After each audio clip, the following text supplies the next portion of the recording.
நமது மெய்ப்பரும் நமது மீட்பரும் நமது ஆண்டவருமாகிய இயேசு கிறிஸ்துவில் பிரியமான உறவுகளே, அருள்ஒளி இணையதளம் வழியாக வத்திக்கான் வானொலி நிகழ்ச்சிகளை நாள்தோறும் உங்களுக்காக நாம் ஒளிபரப்பி வருகிறோம். அருள்ஒளி இணையதளத்திற்காக தொகுத்து வழங்குபவர் உங்கள் அன்பிற்கினிய பேசால் தாஸ்.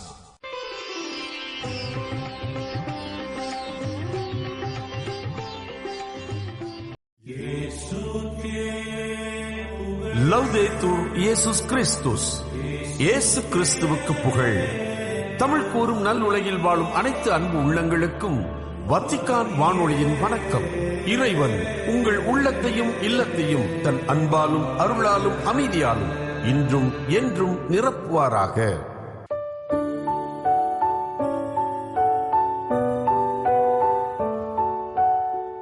அன்பு நேயர்களே, வத்திக்கான் வானொலி இன்று உங்களுக்கு வழங்குபவை இன்றைய புனிதர், அன்னை ஓர் அதிசயம் மற்றும் செய்திகள்.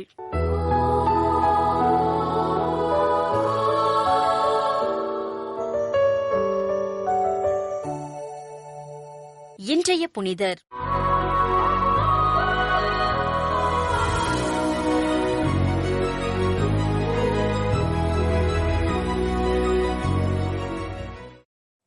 ஜூலை 11.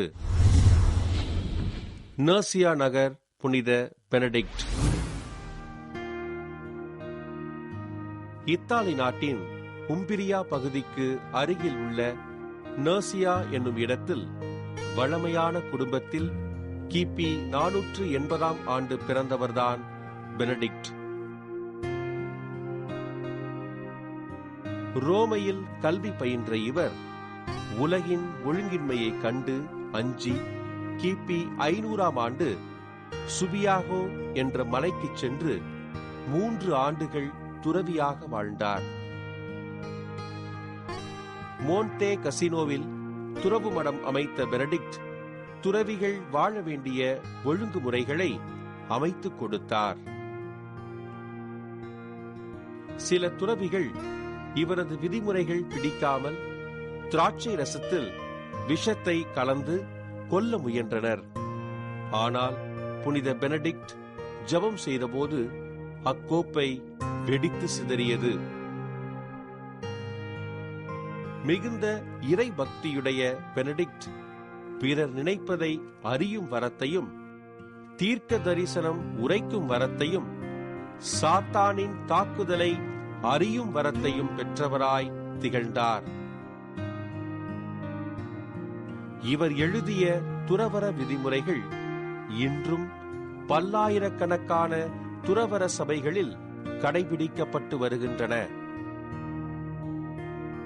ஜெபிப்போம், உழைப்போம் என்னும் கொள்கையை வாழ்வாக்கிய புனித பெனடிக்ட் கிபி 547 ஆண்டு இறைவனடி சேர்ந்தார். 1964 ஆண்டு திருத்தந்தை 6ஆம் பவுல் ஐரோப்பாவின் பாதுகாவலராக புனித பெனடிக்டை அறிவித்தார். நர்சியா நகர் புனித பெனடிக்ட் விழாவை கொண்டாடும் நாம் நம்முடைய வாழ்விலும் ஜெபத்தை கைக்கொண்டு வாழ முயற்சி செய்வோம்.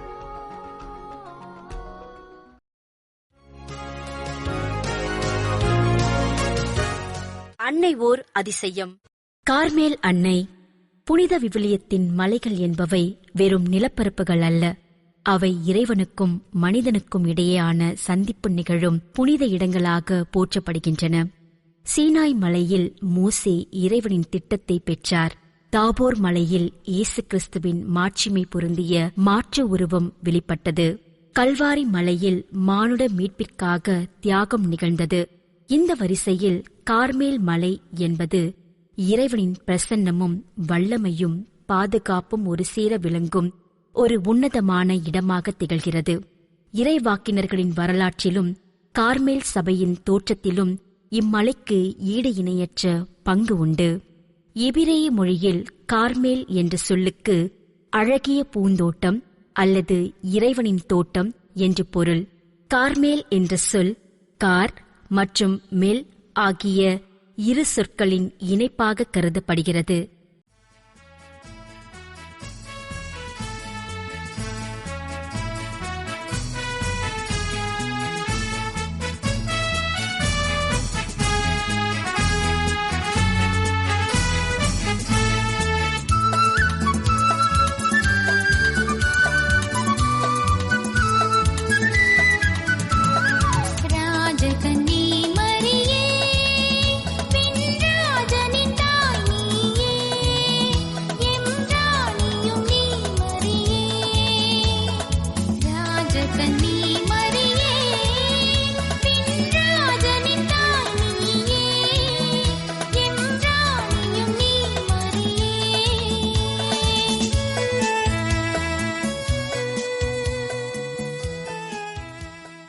இறைவாக்கினர் எசையா தனது நூலில் கார்மேல் மலையின் செழுமையைப் பற்றி புகழ்ந்துரைக்கிறார். அதேபோல் இனிமைமிகு பாடலிலும் இம்மலையின் எழில் ஒரு உயர்வான ஒப்பீடாக கையாளப்படுகிறது. வளமும் பசுமையும் இயற்கை எழிலும் நிறைந்த கார்மேல் மலை இறைவனின் படைப்பு எவ்வளவு அழகானது என்பதற்கும் அவரது அருட்கொடை எவ்வளவு செழுமையானது என்பதற்கும் ஒரு சான்றாக விளங்குகிறது. கார்மேல் மலை என்பது வெறும் புவியியல் சார்ந்த நிலப்பரப்பு மட்டுமல்ல, அது விவிலிய வரலாற்றில் இறை வழிபாட்டின் தலமாகவும் கடவுளின் வல்லமை வெளிப்பட்ட புனித இடமாகவும் போற்றப்படுகிறது. குறிப்பாக இஸ்ரேல் மக்கள் உண்மை இறைவனை மறந்து வழித்தவறிய காலங்களில் கார்மேல் மலையே இறை நம்பிக்கையின் மையப்புள்ளியாக திகழ்ந்தது. இறைவனின் குரல் ஒலித்த இடமாகவும் மக்கள் தம் நம்பிக்கையை புதுப்பித்துக் கொண்ட இடமாகவும் விளங்கும் இம்மலை இன்றும் விசுவாசிகளுக்கு இறை பிரசனத்தின் அழியாத அடையாளமாக திகழ்கிறது. இறைவாக்கினர் எலியாவின் வரலாற்றில் கார்மேல் மலை ஒரு மறக்க முடியாத திருப்பு முனையாக அமைந்தது. பாகால் தெய்வத்தை வழிபட்ட போலி இறைவாக்கினர்களும் எலியாவுக்கும் இடையே நடந்த அந்த பெரும் சவாலில் எலியா பலிபீடத்தின் மீது வானத்திலிருந்து நெருப்பை வரவழைத்து யாவே ஒருவரே உயிருள்ள உண்மை கடவுள் என்பதை உலகிற்கு பறைசாற்றினார். பாகாலின் போலி இறைவாக்கினர்கள் 450 பேரையும் வென்று இஸ்ரேல் மக்கள் மீண்டும் இறைவனிடம் திரும்பிய இந்த வீரஞ்செறிந்த நிகழ்வு கார்மேல் மலையில்தான் அரங்கேறியது. இன்றும் கார்மேல் மலையில் உள்ள எலியாவின் சிலை இந்த வெற்றிகரமான வரலாற்று நிகழ்வை நமக்கு நினைவூட்டிக் கொண்டிருக்கிறது. கடுமையான பஞ்சமும் வறட்சியும் நிலவிய காலத்தில் இஸ்ரேல் மக்கள் துயருற்றபோது இறைவாக்கினர் எலியா விரைவில் மழை வரும் என்று நம்பிக்கையுடன் முன்னுரைத்தார். இதற்கான அடையாளத்தை தேடி அவர் கார்மேல் மலையின் உச்சிக்கு சென்று இறைவனிடம் மன்றாடினார். அப்போது அவர் கண்ட காட்சி விவிலிய வரலாற்றில் மிக முக்கியமான ஒன்றாக கருதப்படுகிறது.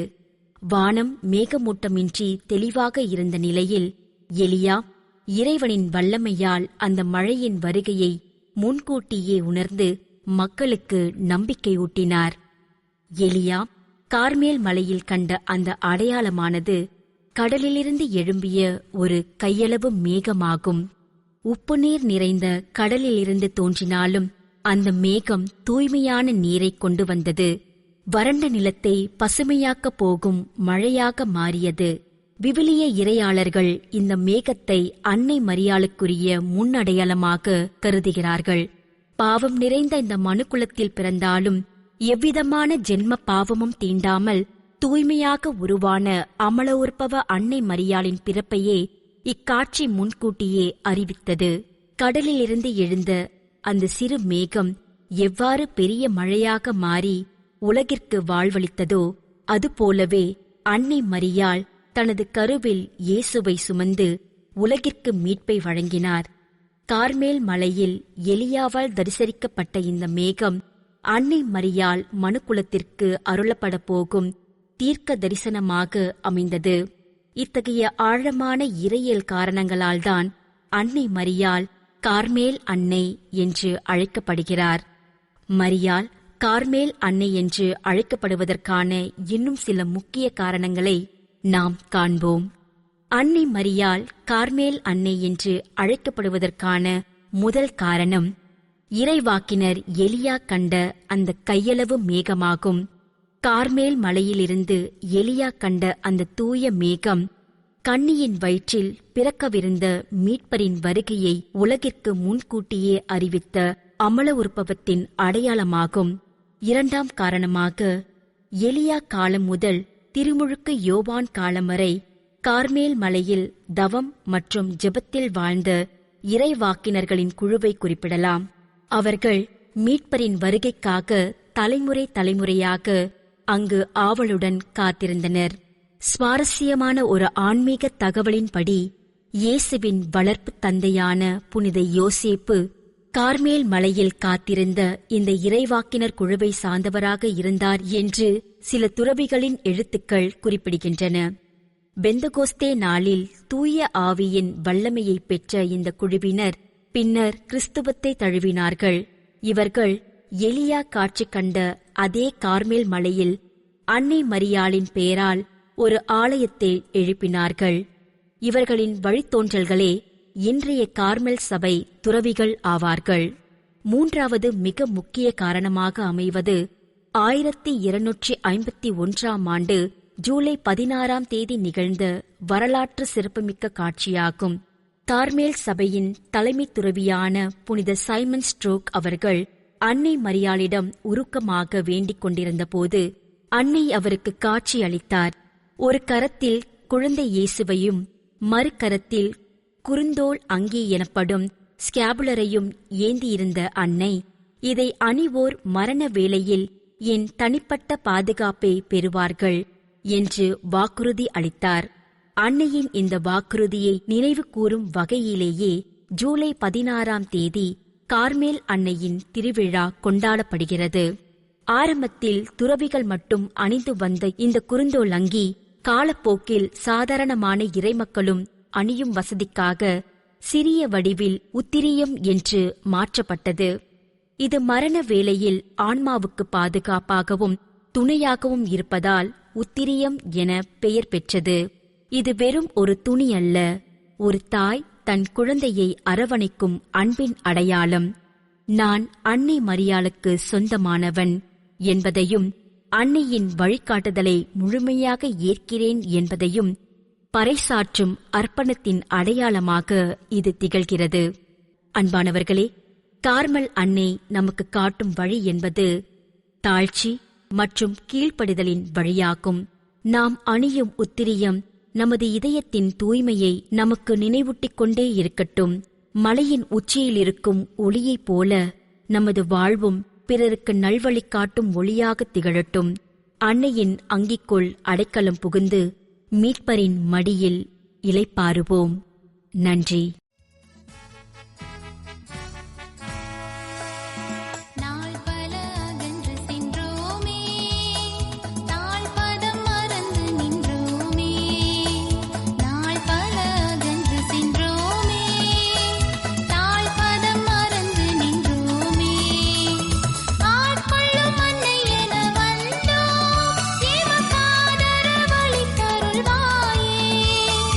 ஆட்கொள்ளும் அன்னை என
செய்திகள்.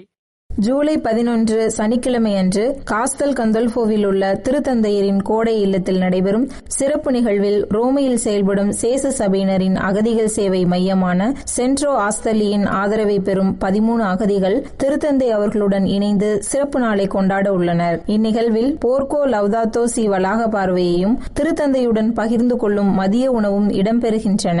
இந்த 13 பேரும் தங்கள் சொந்த நாடுகளில் வன்முறை மற்றும் துன்புறுத்தல்களிலிருந்து தப்பி இத்தாலியில் தஞ்சமடைந்தவர்கள். இவர்களில் 3 குடும்பங்களும் எல் சால்வடோர் மற்றும் பெரு நாடுகளைச் சேர்ந்த 2 இளம் பெண்களும் இடம்பெறுகின்றனர். அனைவருக்கும் அனைத்துலக பாதுகாப்பு வழங்கப்பட்டுள்ளது. அந்த 2 இளம் பெண்கள் ஜன்னல்கள் அகதிகளின் கதைகள் என்ற கல்வி திட்டத்திலும் பங்கேற்று தங்கள் இடம்பெயர்வு, நம்பிக்கை மற்றும் மீண்டெழும் வாழ்க்கை பயணத்தை பள்ளி மாணவர்களுடன் பகிர்ந்து வருகின்றனர். சென்ட்ரோ ஆஸ்தல்லி அகதிகளுக்கு வீட்டு வசதி, இத்தாலிய மொழி பயிற்சி, வேலைவாய்ப்பு மற்றும் சுயமாக வாழ்வதற்கான வழிகாட்டுதல்கள் உள்ளிட்ட பல்வேறு உதவிகளை வழங்கி அவர்கள் சமூகத்தில் முழுமையாக இணைவதற்கு துணை நிற்கிறது. ஜூலை 11 சனிக்கிழமையன்று காஸ்தல் கந்தோல்ஃபோவின் திருத்தந்தையரின் தோட்டத்தில் திருத்தந்தையுடன் மதிய உணவு என்ற சிறப்பு நிகழ்வு நடைபெறுகிறது. திரு அவையின் நம்பிக்கை, வரவேற்பு மற்றும் அன்பை வெளிப்படுத்தும் இந்நிகழ்வில் 35 சிறுவர்கள் உட்பட 200 ஏழை எளியோர் பங்கேற்கின்றனர். லவ்தாத்தோ சி உயர்கல்வி மையம், ரோமை மறைமாவட்டம் மற்றும் பல தொண்டு அமைப்புகள் இணைந்து இந்த நிகழ்வை ஏற்பாடு செய்துள்ளன. அகதிகள், குடும்பங்கள், மாற்றுத்திறனாளிகள் மற்றும் லவ்தாத்தோ சி கிராமம் வழங்கிய பயிற்சி திட்டங்களை நிறைவு செய்தவர்கள் இதில் பங்கேற்கின்றனர். இந்நிகழ்ச்சி லவ்தாத்தோ சி உயர்கல்வி மையத்தின் தலைமை இயக்குநர் கர்தினால் ஃபாபியோ வாஜியோ அவர்கள் தலைமையில் நடைபெறும் திருப்பலியுடன் தொடங்கும். அந்த திருப்பலியில் பிறரன்பு பணிக்கான திருப்பிடத்துறையின் செயலரான பேராயர் Luis Marin de San Martin அவர்கள் இணைந்து திருப்பலி நிறைவேற்றுவார். 400 ஆண்டுகளாக மூடப்பட்டிருந்த இந்த இடத்தை திருத்தந்தை பிரான்சிஸ் அவர்கள் திறந்து வைத்தார். இன்று திருத்தந்தை 14ஆம் லியோ அவர்கள் அதை இன்னும் பரந்த மனதுடன் அனைவருக்கும் திறந்துள்ளார். தற்போது சமுதாயத்தின் மிகவும் புறக்கணிக்கப்பட்ட இந்த ஏழை எளிய மக்களே இவ்விடத்தின் சிறப்பு விருந்தினர்களாக அன்புடன் வரவேற்கப்படுகின்றனர் என்று லவ்தாத்தோ சி உயர்கல்வி மையத்தின் தகவல் தொடர்பு ஒருங்கிணைப்பாளர் டோனத்தல்லோ பரிசி அவர்கள் தெரிவித்துள்ளார். மொசாம்பிக் நாட்டின் ஆயர் ஒசோரியோ கொலை செய்யப்பட்டதை தொடர்ந்து திருத்தந்தை 14ஆம் லியோ அவர்கள் வெளிப்படுத்திய நெருக்கத்திற்கும் ஒற்றுமைக்கும் அந்நாட்டு கத்தோலிக்க ஆயர்கள் நன்றியை தெரிவித்துள்ளனர். ரோமையில் நடைபெற்ற சந்திப்பின் போது மொசாம்பிக்கின் தற்போதைய சூழலை திருத்தந்தை ஆழமாக புரிந்து கொண்டதை அவர்கள் பாராட்டினர். ஜூன் 6ஆம் நாள் நடைபெற்ற ஆயர் ஒசோரியோவின் கொலை குறித்து இன்னும் பல கேள்விகளுக்கு பதில் கிடைக்கவில்லை என்று மொசாம்பிக் ஆயர் பேரவையின் தலைவர் ஆயர் இனாசியோ சாவ்ரே அவர்கள் தெரிவித்தார். உயர்தர துப்பாக்கியால் அவர் சுட்டுக் கொல்லப்பட்டார் என்பது மட்டுமே உறுதியாக தெரிவித்துள்ளதாகவும் விசாரணை தேசிய குற்றப்புலனாய்வு சேவை வசம் இருப்பதாகவும் சுட்டிக்காட்டினார். இந்த கொலையை திரு அவைக்குள் உள்ள கருத்து வேறுபாடுகளுடன் தொடர்புபடுத்தி ஆதாரமின்றி வெளியாகும் ஊடக யூகங்களை அவர்கள் எச்சரிக்கையுடன் நிராகரித்தனர். அதேவேளையில் திருப்பணியில் நேர்மையையும் குருத்துவ பயிற்சியில் வெளிப்படைத்தன்மையையும் மேலும் வலுப்படுத்த வேண்டிய தேவையையும் அவர்கள் வலியுறுத்தினர். இந்த துயரமான சம்பவத்திற்கு பிறகும்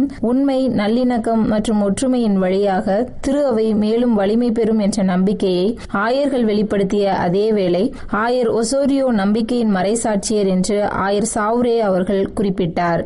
ஜூன் 24 புதனன்று வெனிசுலாவில் பேரழிவை ஏற்படுத்திய அடுத்தடுத்து 2 ஆற்றல் மிக்க நிலநடுக்கங்கள் இடம்பெற்று 15 நாட்கள் கடந்த நிலையில் லாகுவேரா பகுதியில் உள்ள திரு அவை இதனால் பாதிக்கப்பட்ட ஆயிரக்கணக்கான குடும்பங்களுக்கு தொடர்ந்து ஆதரவு அளித்து வருகிறது.